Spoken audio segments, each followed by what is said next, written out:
সুপ্রিয় শ্রোতাবৃন্দ, আপনাদের সামনে নিয়ে এসেছি আমি গ্রাম বাংলার স্বাধীনতা যুদ্ধের পর ঘটে যাওয়া এক ভৌতিক ভয়ানক বাস্তব জীবনের ঘটনা, যার সাথে ঘটে গেছে এই ঘটনাটি আপনারা তার মুখে উপভোগ করতে পারবেন।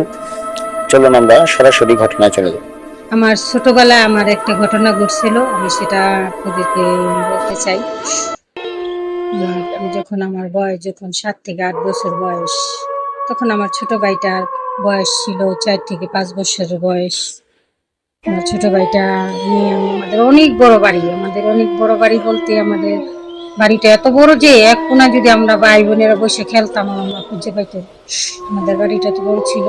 তো বাড়িতে আমরা ছিলাম, আমার মা, আমার ভাইটা আর তিনজন ছিলাম। বাবা অফিসে থাকতো, সারাদিন পর বাবা রাখতে আসতো। বাড়িটা ছিল সত্যিকার ভয়ঙ্কর বাড়িটা ছিল, তখন জঙ্গল ছিল। বাড়িতে আমরা নতুন গেছি। তারপরে একদিন হঠাৎ করে ছোট ভাইটারে নিয়ে খেলতে খেলতে পশ্চিম দিকে আমি চলে আসছি। পশ্চিম দিকে ওখানে নীরব, ওখান দিয়ে ছিল ছাদের উপরে যাওয়ার জন্য একটা গেট ছিল। তো গেটটা আমার বাবা সবসময় তালা দিয়ে রাখতো। তখন ও দরজাটার সামনে বসে বসে আমি খেলতাছি পরে তো দরজাটার সাথে আমি হেলান দিয়ে আছি আমার ছোট ভাইটা নিয়ে। কতটি ফুল টুল গাছে থেকে পায়রা এগুলো আমি ফুলে নিয়ে আমার ভাইকে খেলতেছি। তখন আমি শুনতে পাইতেছি যে রুমটার ভিতর থেকে একটা গুনবানির শব্দ আসতেছে। তখন ভয়ে আমার শরীরটা কেমন জানি হয়ে গেল। তখন আমি আমার ভাইকে নিয়ে যত তাড়াতাড়ি আমার আম্মুর কাছে যাওয়ার চেষ্টা করতেছি, আমি ততটাই আমার মার কাছে পৌঁছাইতে পারতেছিলাম না। তখন আমার ভাইটাকে নিয়ে আমি আস্তে আস্তে আমার মার কাছে পৌঁছে। আমার মা বলতেছে তোদেরকে খুঁজতেছি, তোরা কই গেছিস? আমি বললাম মা আমরা ও পাশে আমরা ফোন নিয়ে খেলছি আমি। তখন বললো আর ওদিকে যাওয়ার দরকার নেই, ওদিকে সাপটা পাশে, ওখানে যাওয়ার দরকার নেই। আমাদের বললো যে একা একা কোনো জায়গায় ওদিকে দিক ঘুরে ফেরাবেন না, বাড়িটা তো এখনো জঙ্গল, বাড়ির থেকে অনেক কিছু আছে, এগুলো তাড়াইতে হবে, তারপর তোমরা স্বাধীনভাবে খেলবে। তখন আমার ভিতরে ওটা কি মুঙ্গাইতেছে রুমের ভিতরে, আমার ভয়ও ছিল আবার আমার সাহসও ছিল। আমি আমার ওই ছোট ভাইটাকে নিয়ে আস্তে আস্তে ওইখানে পৌঁছেতে 5 থেকে 7 মিনিট সময় লাগে। ওই সিঁড়ি যেখান দিয়ে ছাদে ওঠে ভিতর দিয়ে দরজা, ওটা ছিল বাইরের দরজা, এটা হলো ভিতরে, বাড়ির ভিতর দিয়ে দরজা।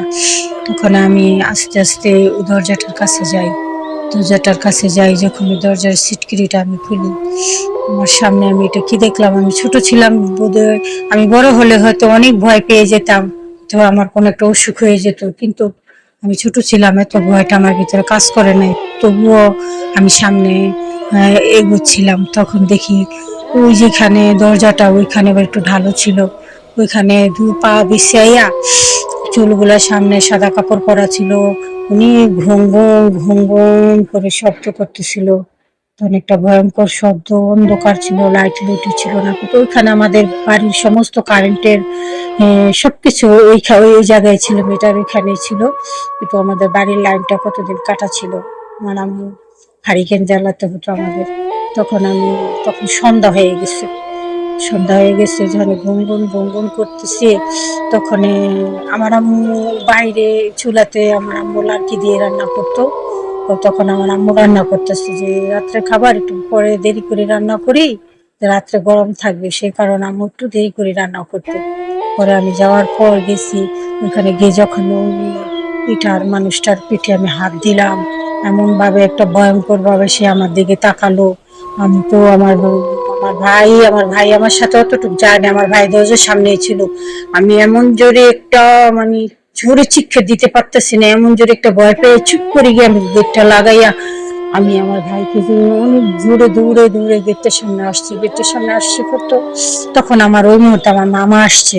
আমার মামা আমাদের এখানে ভাত খাইতো, মামা ব্যবসা করতো, দুপুরের খাবারটা রাত্রে খাবারটা মামা বাসায় এসে খাইতো।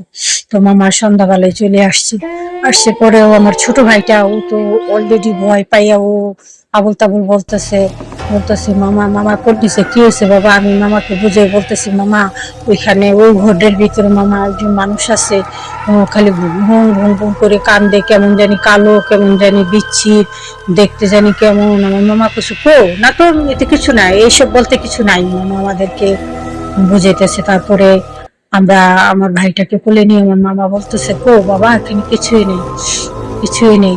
তখন আমার ভাইটা বলতেছে, না মামা, মামা ও দেখো টিন টিন টিন টিন করে যাচ্ছে, মামা দেখো, দেখো কেমন করে টিন টিন করে যাচ্ছে। আমার ভাইটা অনেক ভয় পেয়ে আমার মামার গলা ধরে ধরেছিল।